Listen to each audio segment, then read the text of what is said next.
tous ceux qui sont restés en ligne. Je ne sais pas s'il y a, je vais voir avec mes techniciens s'il y a des questions, s'il n'y a pas de questions, on va devoir mettre fin au live. On a déjà fait 3 heures parce que demain c'est aussi notre journée qui commence. On va aller travailler, on va se débrouiller. Donc s'il n'y a pas de questions au niveau de la technique, je tiens juste à dire merci à tous ceux qui sont restés en ligne. On était sur TikTok jusqu'à 5200 je pense, c'est assez énorme. On a fait exceptionnellement sur notre page l'alternative, je ne sais pas combien on était là-bas. YouTube aussi, et voilà, donc je pense que cet exercice-là, on va continuer par le faire. Nous n'avons aucun mérite à tirer de quoi que ce soit. On n'a rien à nous réjouir de quoi que ce soit. Moi, je ne me réjouis de rien. Je ne me réjouis de rien. Je ne suis pas du genre à dire c'est moi qui ai dit ça et on a fait ça. Non. Moi, je ne tire aucun bénéfice de ça.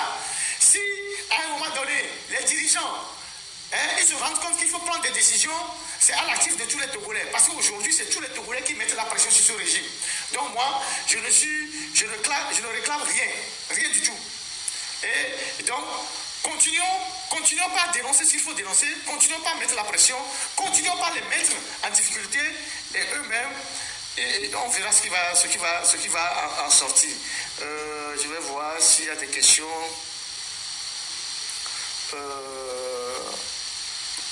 Ok, s'il y a des questions, je pense qu'il n'y en a pas.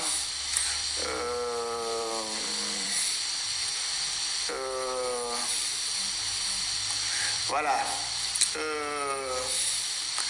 Voilà, il y a un frère qui me dit il faut dénoncer l'argent de ce qu'on appelle service universel. Je ne sais pas ce que c'est, mais on doit nous dire combien le Togo a là-bas, service universel.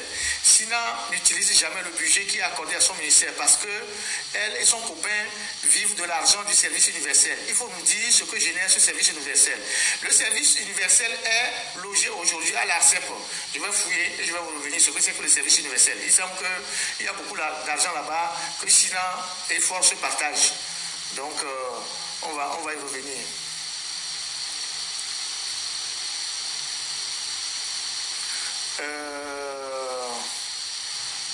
Il y a quoi encore? Voilà. Donc, on va mettre fin au live de ce jour. Merci à tous ceux qui ont pris de leur temps pour venir nous suivre ici.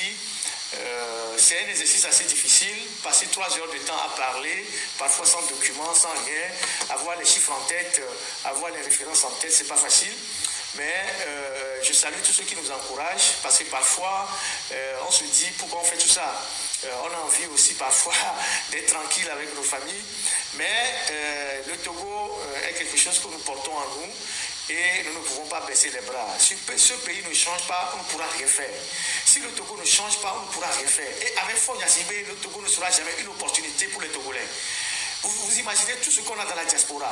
Si les Togolais rentrent demain, tous ceux qui sont dans la diaspora, avec leur réseau, leurs relations, leurs opportunités, en 3 ans, on va remonter le Togo. En 3 ans, on va créer des entreprises qui vont employer beaucoup de Togolais. On va faire beaucoup de choses au Togo. Ne serait-ce que la diaspora seule. Parce que c'est une richesse inimaginable pour nous. Nous avons au moins 800 000 Togolais qui sont en Côte d'Ivoire. Nous avons au moins 2 à 3 millions de Togolais qui sont en Occident. Parce que quand on parle de la diaspora, les gens pensent seulement que c'est en Europe, aux États-Unis. Non. La diaspora qui est en Afrique, elle dépasse parfois celle qui est en Occident. Au moins, on a 800 000 Togolais qui sont en Côte d'Ivoire. Des millions de Togolais qui sont en Occident. Tous ces gens-là, chacun a une relation, chacun a des réseaux. Chacun peut créer une petite industrie quelque part dans le pays. Et on va changer le visage du pays. Mais tant que Faure Gnassingbé est là, ça ne se passera jamais. Donc il faut qu'il quitte le pouvoir. Il doit partir. Il a fait 20 ans. Il a fait 20 ans. Son père a fait 38 ans. C'est une grâce pour lui. Quel Togolais, quel individu au monde dont le père a fait 38 ans peut venir faire 20 ans au pouvoir? Si ce n'est pas au Togo, au Gabon, ou en Corée du Nord, ou en Guinée équatoriale. Mais c'est dit, les espèces de ceux gens sont rares. Quand tu as eu l'opportunité d'avoir ça, au moins il faut que tu te contentes du peu que tu as et tu pars.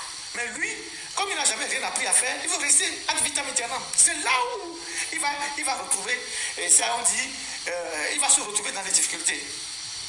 Il va se retrouver dans les difficultés. Il a créé un régime dont lui-même ne connaît pas les tenants et les aboutissants. Il a créé un régime comment on va l'appeler, il ne sait pas quels sont les pouvoirs qu'il va partager avec le président. Depuis là, il ne voit pas le président ne le voit pas, il est incapable de former un gouvernement, il se promène dans les conférences, on l'appelle jeune doyen, il sourit, et le pays est mort. Non, les Togolais en ont marre, et ça va changer. Donc, moi je tiens à vous dire merci. Merci pour ce travail que nous faisons ensemble. C'est un travail collectif, cette mobilisation que nous avons aussi ensemble, et que Dieu nous donne la force et le courage de pouvoir continuer par le faire. Et un jour, on va y arriver, pas pour nous, mais pour nos enfants. Parce que ce combat-là, nous ne devons pas le sous-traiter à nos enfants. Nous ne devons pas sous-traiter ce combat-là à nos enfants. Nos parents nous ont laissé ça, mais nous n'avons pas le droit de laisser ce combat-là à nos enfants. Nos enfants vont venir faire notre combat, celui de développement. Nous ne pouvons pas sous-traiter ce combat-là à nos enfants. Nous ne pouvons pas sous-traiter cette lutte à nos enfants. Nous devons terminer cette lutte-là. En tout cas, cette première phase de la lutte, on doit la terminer. Pour que nos enfants, eux, s'occupent du développement du Togo.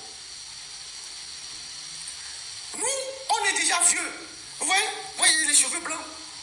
Donc, on ne peut pas laisser ce combat-là à nos enfants. C'est nous qui allons régler ce problème-là. Nos enfants, eux, ils vont s'occuper du développement du Togo demain. Et nous, nous serons là pour les encadrer. Et donc, plus vite Faure partira, plus vite on va relever le Togo. Mais plus ils resteront au pouvoir, plus, c'est-à-dire, nous allons avoir des problèmes. Il faut qu'ils partent pour qu'on relève le pays.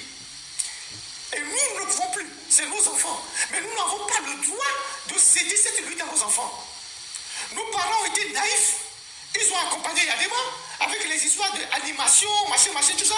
Faure est venu, mais il ne faut pas que nous cédons ce travail à nos enfants. Non.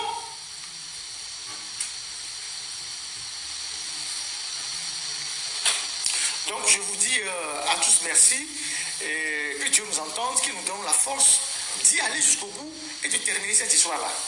Parce qu'on est tellement sous pression, tu te lèves chaque jour, tu ne parles que du Togo. Tu n'as pas autre chose à faire. Tu as la pression, tu ne parles que du Togo, tu ne peux rien faire. Parce que des individus ont décidé de bloquer